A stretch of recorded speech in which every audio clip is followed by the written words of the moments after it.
Hi, everyone. Welcome back to the Worth Your Time podcast. I'm your host, Ericka, and today I'm joined by Chelsey Youman of the Human Coalition, and we're going to hear all about that today. Chelsey, thank you so much for joining me. Of course, glad to be here. Yeah, well, I guess just kick us off. Let us know who you are, a little bit about your background, where you live, your family, that kind of stuff.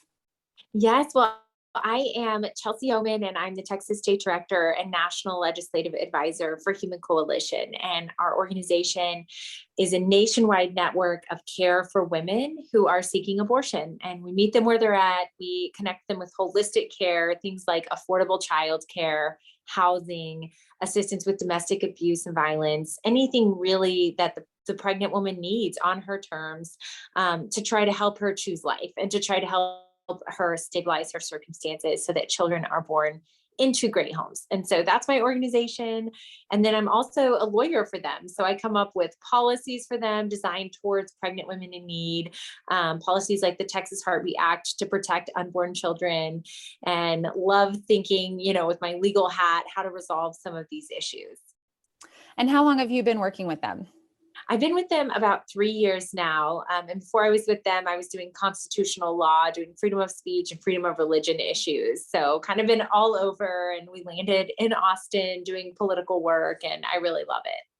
So, what drew you to working with this issue? Because you really have to care about it to be so involved, and you really have to have a passion to probably put up with a lot of the things you have to put up with on a daily basis, especially lately. Yes, you do. I mean, I think it's funny. I don't have this moment in time that was like the moment, but I do feel like my whole life, I have a mouth on me. I'm opinionated. I'm creative, and all of that kind of worked together and made me really want to use whatever career path I was on to help other people, or to like make an impact for people that I felt like didn't have as loud of a voice as I have. And for a while, that was in the constitutional law realm, where I was representing people who had everything taken away because of their religious views, that were unpopular with culture, and really felt like defending the defenseless. And then as I was in that, I really felt like, who is the most defenseless person or voiceless person I could think of? And it's children in the womb.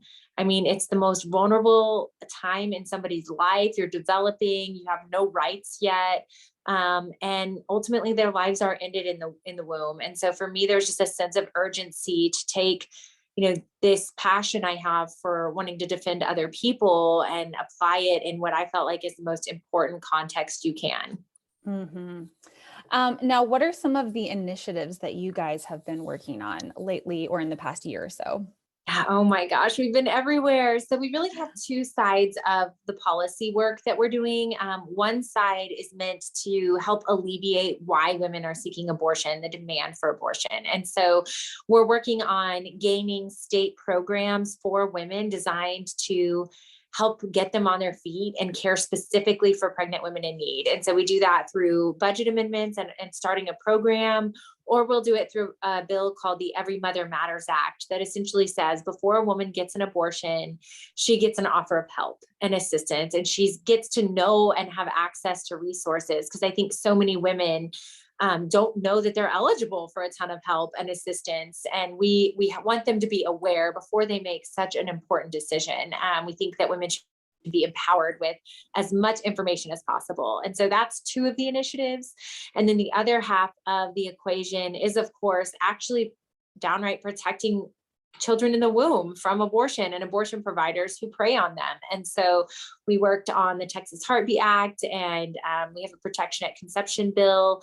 And then we have a bill that we're designing for the next year. We're not quite ready to talk about yet, but it's really innovative and designed to really meet the trends of the abortion providers, where they're illegally sending out mail order abortion pills and things like that, that is dangerous for women. And so it's designed to really help make sure women are getting the care that they need. We talked about this before, but I just love what you guys are pushing in terms of getting the information that they need.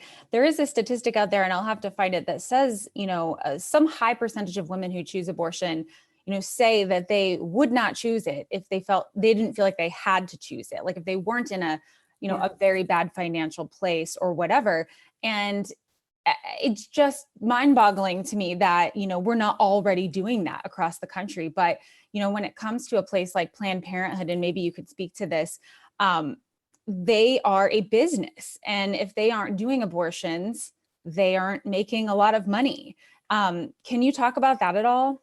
I am happy to talk about that. I mean, I think the statistic you're referring to is our statistic. It's that 75% of women who are seeking abortion, we ask every client, if your circumstances were different, would you prefer to parent? And 75% say Wow. yes.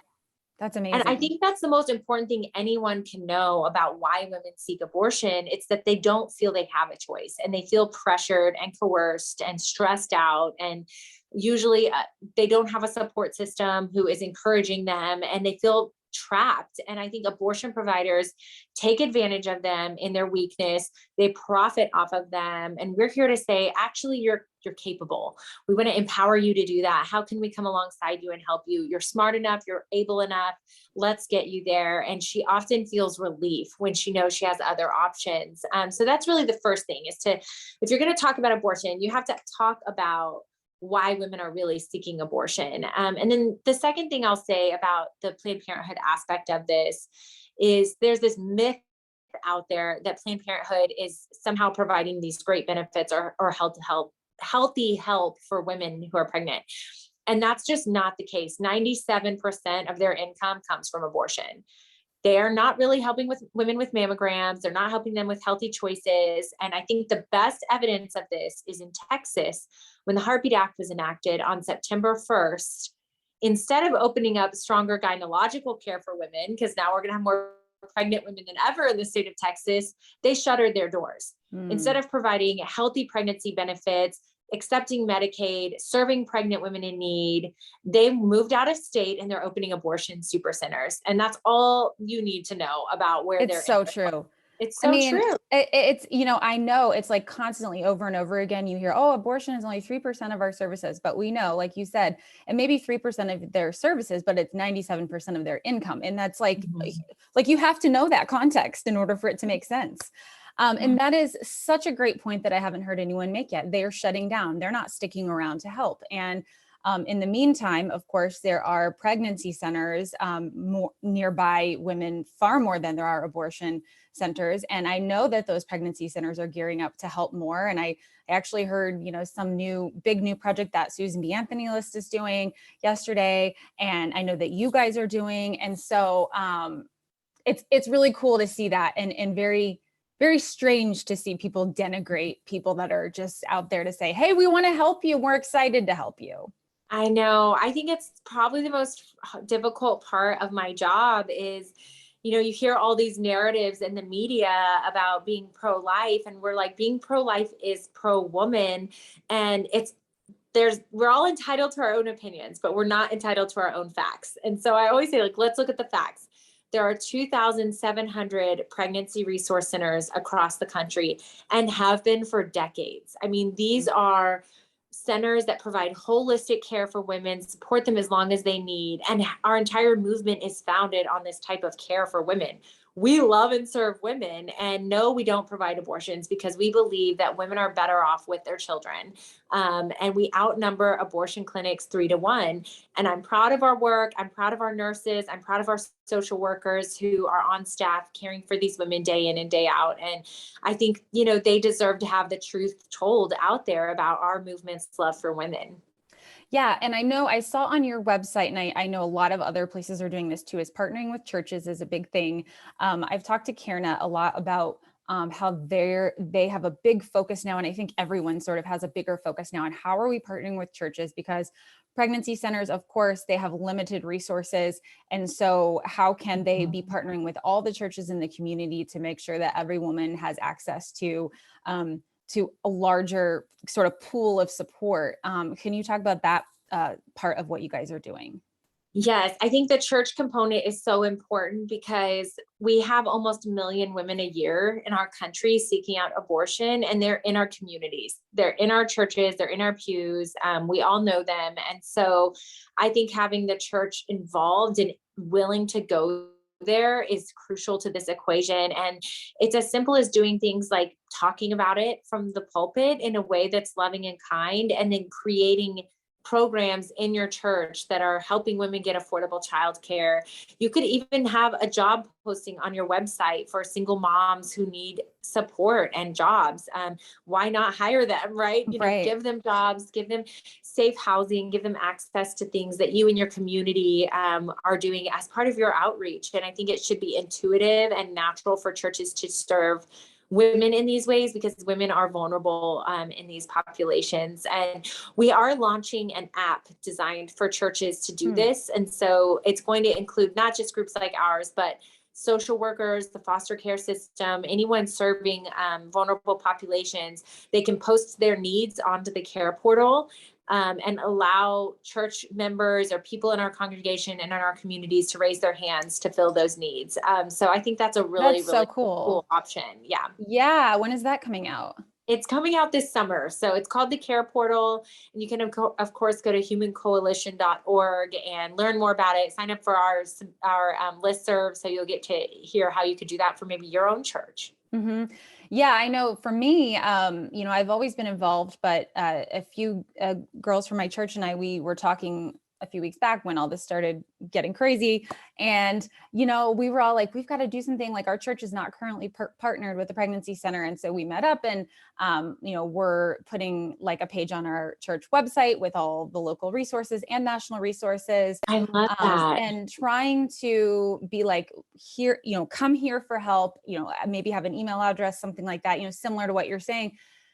And, I think more people just need to realize what they can be doing, and they want to do it. It's not a matter of people trying to be lazy about it. It's just a matter of you just need to get the resources and get it moving. And because I know those Amazon wish lists that people put out there for moms just fill up in no time as soon as they're put up. Yes, they do. I think that's such a great idea and so creative to think through. Let's just put it on our church website. And we resource women with 7,000 referrals. We have 7,000 resources in our resource bank, and that's a lot. And so I think sometimes people get overwhelmed. It's like, where do I even start? There's so many things out there, and that's a good problem to have. And so I love that you're making it simple and streamlined, and just getting the information out there is half the problem. I love the app, so definitely going to be pushing that out. Now, on your website, it says you guys have saved over 4,000 from abortion. How do you guys calculate that number? Yeah, so essentially, when a woman starts the process with us, she is usually seeking an abortion actively, but wants a free sonogram, doesn't want to pay for it at Planned Parenthood, or maybe wants some other types of assistance or information. So we, as our nurse, is immediately in touch with her and starting to walk her through the process of care, and says, how can we help you? What are your needs? And she connects her with a licensed social worker that we have hired. And we start identifying her needs from there. And so there is a point in her decision-making process. Sometimes it's when she hears the heartbeat of her child. Sometimes when it's fast and she realizes, I can take a deep breath. There's options here. There's safe housing there. Someone's going to help me finance and budget here. Like, there's just a point in the process where she takes a breath and she says, I can do this. Okay, I can do this. And I have a support system that's going to help me do that. And so we'll commit to years with her if that's as long as it takes. But whenever she makes that decision, it's someone on our team or at our local pregnancy resource centers with her, who are walking with her sometimes daily throughout this process, that know when she makes that decision. And so that's kind of how we calculate it. When she turns from, I have an abortion appointment, to canceling that abortion appointment and saying, I'm going to keep my child. And we have that kind of relationship and rapport with her, where she's working with us and communicating with us, and we're celebrating her in that. That's awesome. I think, it's something I've heard so much over the past couple of weeks. And, there's really, because we know that it's not really about like, oh, you're not helping enough. No matter how much help we were able to provide people, the pro-abortion side would still be pro-abortion. Like, it's just, they throw everything out there.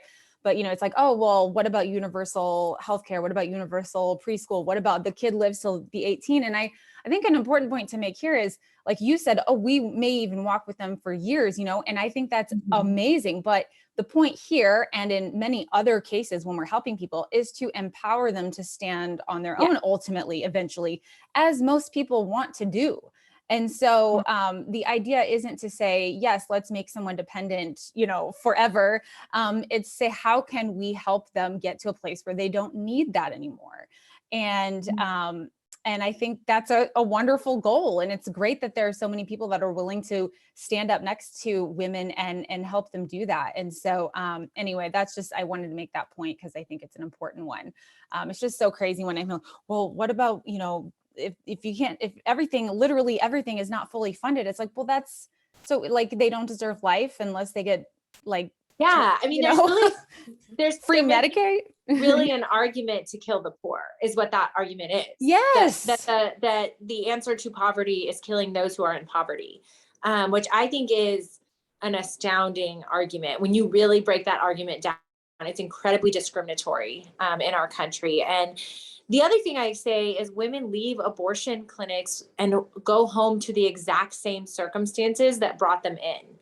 And so abortion harms women and hurts women, and it doesn't alleviate any of those problems. She's still in the abusive relationship. She's still going home, maybe not to a home. Maybe she's homeless, which often does happen with our clients. Maybe she's still unemployed. And so for us, the answer is, let's provide her with stability, get her independent. The goal is always independence and stability for these women, because the goal is to empower these women. And I think that people need to just continue to reject those arguments that they're hearing because they're not rooted in truth.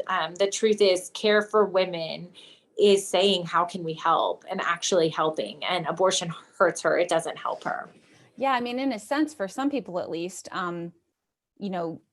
connecting with you and other groups and people that are willing to support could be, the step that they needed that they weren't ever going to be able to take any other way. And so I'm sure you guys have lots of great stories of women that have worked with you in that way. So we talked about this a couple of weeks ago, but I wanted to just ask you, for the listeners, since the Roe v. Wade announcement came out, we've heard about some of these myths about ectopic pregnancy potentially being criminalized, miscarriage treatment potentially being criminalized, some of these like things going around, fear mongering type of stuff. And I've had one person on already, but I'll say it again to just double down. Can you tell us, are those things true? No, those are not true. I always say, if it sounds crazy and horrible, it's probably not true. Like, that's just doesn't make any sense. Does that sound like something normal human beings would be arguing for? No, like, that's just not who we are. And we have to be, I'm getting really adamant about this because I think that we're seeing so many falsehoods and lies on the other side towards us. And they're really horrible things people are willing to say about us, and that's just not true. So it takes 5 minutes talking to a pro-life person to see how much they actually love and care for women. So no, it's not true. If it's crazy and horrible, probably not true. So most laws have exemptions for medical emergencies. I should say there are not many medical emergencies that require an abortion. Some even go as far as to say there is no medically necessary abortion. And so typically, if a woman has preeclampsia or some kind of condition during her pregnancy, the result that a gynecologist will typically do is early inducement of pregnancy or even an emergency early C-section. But it is very, very, very uncommon. There are very few scenarios that's necessary. Those scenarios could be things like an ectopic pregnancy, or a woman who needs treatment for cancer earlier than viability. So those are really the only two scenarios I can think of. And every bill that I know of, for the most part, has exceptions for those explicitly. And then the other thing I'll add to it is that abortion is the intentional killing of an innocent human being, a living human being. And so treatment for a medical diagnosis that's intended to treat and care for the mother is not an abortion. Intent really matters here. And so if the intent is to kill the unborn child, it's an abortion. If it's the intent is to treat an ectopic pregnancy for an unviable child that, is medically not living, yeah, there's issues there. That's not an abortion. And so just to know your terms, know what we're talking about. And I think sticking to it strongly and saying, we love women, we care for women, and we're for her. And there's very, very few circumstances, if ever, that an abortion is required. Yeah, and with ectopic pregnancy treatment also, just speaking with another person that sort of is in the know on this, it's basically like, that's not, I mean, it may seem like an abortion, but it's actually not even like classified as an abortion. It is not. It is Like not. when I talked to the pro-life OBGYN, she's like, I mean, I worked in a Catholic hospital and we did it all the time and they don't do abortions. And so it's just sort of a language thing that sometimes people, I understand how people might have been confused about it. And I understand how it sort of like spread like wildfire that this could be a possibility. But it's been great to get clarification so that people understand that like, that's just not a thing that's going to happen. It's not, it is just a talking point. It's just a talking point used to incite people during this time where tensions are high. Yeah, absolutely. So, what can people be doing now? I know you have the bill that you mentioned earlier that you're trying to get passed in various states. How can people support some of those things? Yeah, so I think the first thing is that to understand that many, many of your representatives and legislators at the state level and at the federal level care deeply about saving lives and serving women.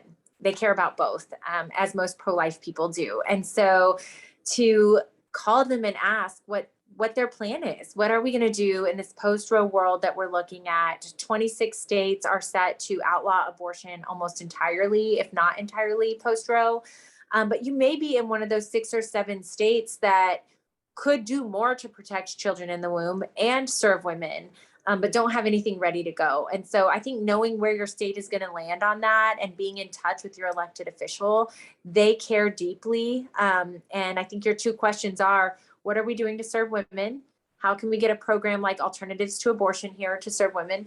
And what are we going to be doing to protect life in a post-Roe world? And those are 2 very simple questions that everybody wants an answer to. Everybody's looking to work on, and so that's really good. And then, as I mentioned, we think it's so important to have this infrastructure in place to care for women during this phase, because you can't just continually protect children in the womb and not expect women to travel out of your state. And so you need something there for them to help keep them going, to help them understand it's going to be okay here. And so that's a state type of Alternatives to Abortion program, services to pregnant women, early gynecological care, things like that. And your state policymakers will be really familiar with those programs. Okay. Well, Chelsey, thank you so much for filling us in a little bit about the Human Coalition. I'm excited to talk with you more. And yeah, just thanks for joining us. Absolutely. Thanks for having me.